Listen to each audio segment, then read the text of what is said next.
River drainage system in India को जब हम पढ़ते हैं इसमें, तो सबसे पहले हमें ध्यान रखना है कि हमें कौन सी पार्ट्स पे ध्यान रखें। तो सबसे पहले भारत के नक्शे को बनाने के लिए आप अगर रफली ऐसा नक्शा बनाएं तो आप प्रेशरस नहीं हो, क्योंकि ऐसा नक्शा बनाने से क्या होगा, हमें लगता है कि हम कोई आर्टिस्टिक व्यू नहीं बना रहे। तो भारत में रिवर ड्रेनेज सिस्टम को कितने पार्ट में पढ़े कि हमारे एक भी क्वेश्चन मिस ना हो। आप चाहती है भी है ना, ऐसा कुछ पढ़े हैं जिसे मिस ना हो कुछ। तो सबसे पहले क्या करिए, इसमें रिवर ड्रेनेज को समझने के लिए रिवर ड्रेनेज क्या है एक इंट्रोडक्शन करेंगे इसमें, इंट्रोडक्शन। दूसरा जो है रिवर ड्रेनेज को बेसिकली हम दो भाग में पढ़ेंगे, नॉर्दर्न रिवर, साउदर्न रिवर।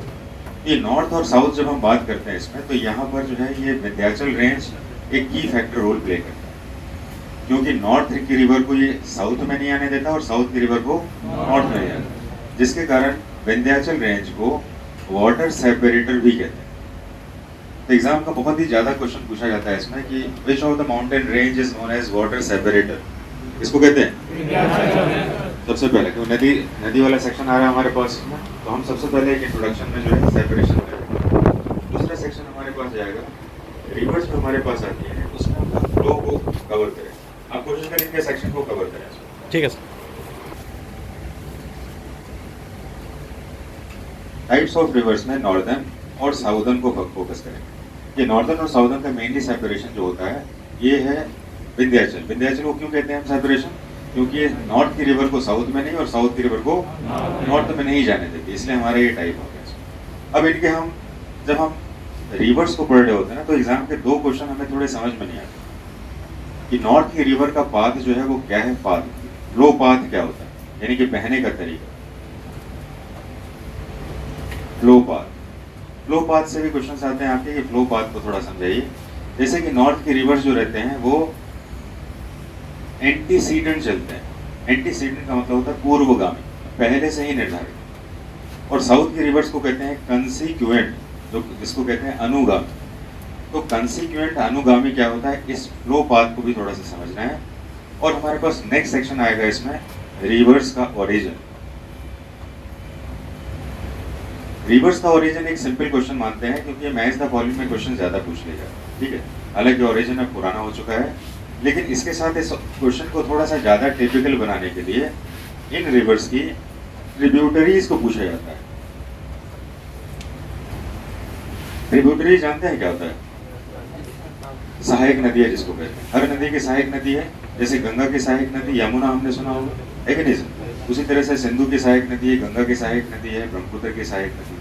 और दक्षिण की नदियां जो है वो सहायक नदियों के सेक्शन में सबसे ज्यादा पूछा जाने वाला क्वेश्चन। तो आप जब ट्रिब्यूटरीज की बात करते हैं तो सहायक नदियों वाला क्वेश्चन अब तक के एग्जाम में एक आसान क्वेश्चन बन चुका है। अब एग्जाम में क्वेश्चन जो स्टैंडर्ड में आ चुका है उसको जरा समझिए। अब हम 6 स्टैंडर्ड में जब जाएंगे इसमें, मतलब लेवल ऑफ 6 में जाएंगे, तो जितनी भी ट्रिब्यूटरीज हैं, क्योंकि रिवर तो हम सब पढ़ लेंगे आराम से।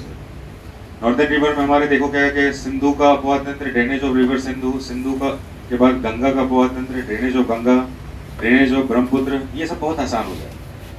लेकिन जब हम साउथ में जाएंगे इसमें, तो महानदी गोदावरी, कृष्णा, कावेरी, वेगई, इन नदियों के साथ जितने भी ट्रिब्यूटरीज बन रही, इन ट्रिब्यूटरीज का क्वेश्चन देखिए एग्जाम में कैसे आ रहा है इसमें।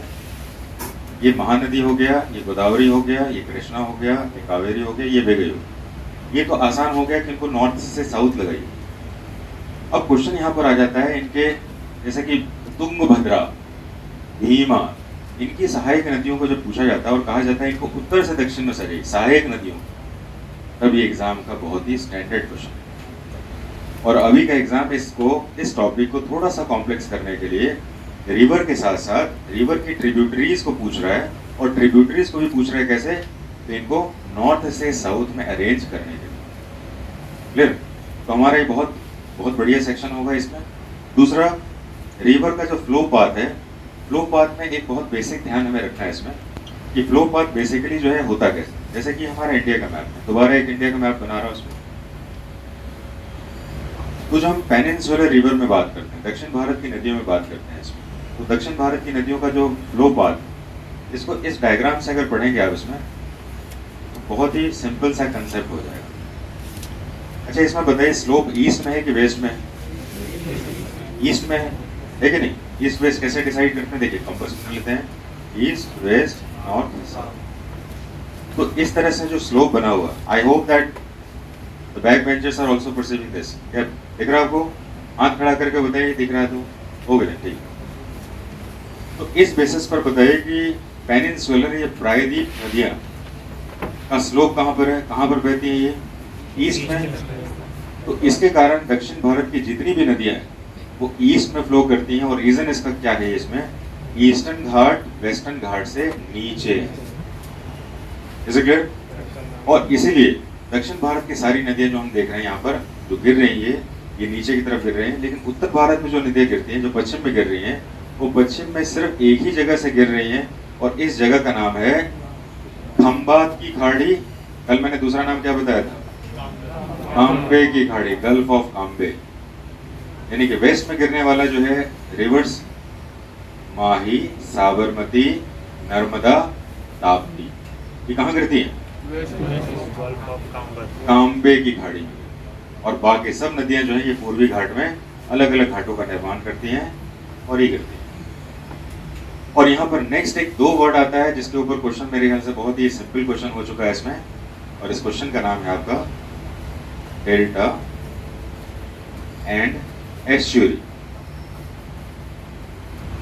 तो हम पूरे रिवर सिस्टम में इंट्रोडक्शन पढ़ेंगे, इसमें टाइप्स ऑफ जो रिवर्स हैं जिनको हम नॉर्दर्न रिवर्स कहते हैं, साउदर्न रिवर्स कहते हैं, वो पढ़ेंगे इसमें। फ्लो पाथ इनका क्या है, इसमें फ्लो पाथ में क्या पढ़ते हैं, इसमें एंटीसीडेंट होना और कॉन्सिक्वेंट होना, यानी कि पूर्वगामी होना और अनुगामी होना, इसके बारे में थोड़ी चर्चा करेंगे इसमें। रिवर्स का ओरिजिन पढ़ेंगे, कौन सा रिवर कहाँ से निकलता है, सतलुज नदी कहाँ से निकलती है, तो कहते हैं कि हाँ मानसरोवर से निकलती है। तो ऐसे करके क्वेश्चंस पढ़ेंगे, जैसे त्र्यंबकेश्वर से गोदावरी नदी निकलती है, तो ऐसे करके ओरिजिन से भी क्वेश्चंस आपके बहुत ही फेमस रहते हैं। नेक्स्ट आपका रिवर ओरिजिन के बाद इसके ट्रिब्यूटरीज। ट्रिब्यूटरीज के क्वेश्चन बहुत ज़्यादा इंपॉर्टेंट हो जाते हैं, क्योंकि आजकल अभी एग्जाम में इनको नॉर्थ टू साउथ जब से अरेंज करने के लिए, साउथ टू नॉर्थ अरेंज करने के लिए आता है, तो एग्जाम में थोड़ा सा ये कॉम्प्लेक्सिटीज बढ़ा देते हैं और थोड़ा सा मैप रीडिंग के सेक्शन को भी फोकस करते हैं। और नेक्स्ट हम थोड़ा सा फोकस करेंगे इसमें डेल्टा और एस्च्यूरी के रूप में, कि डेल्टा और एस्च्यूरी क्या होता है और कैसे बनता है रिवर्स में।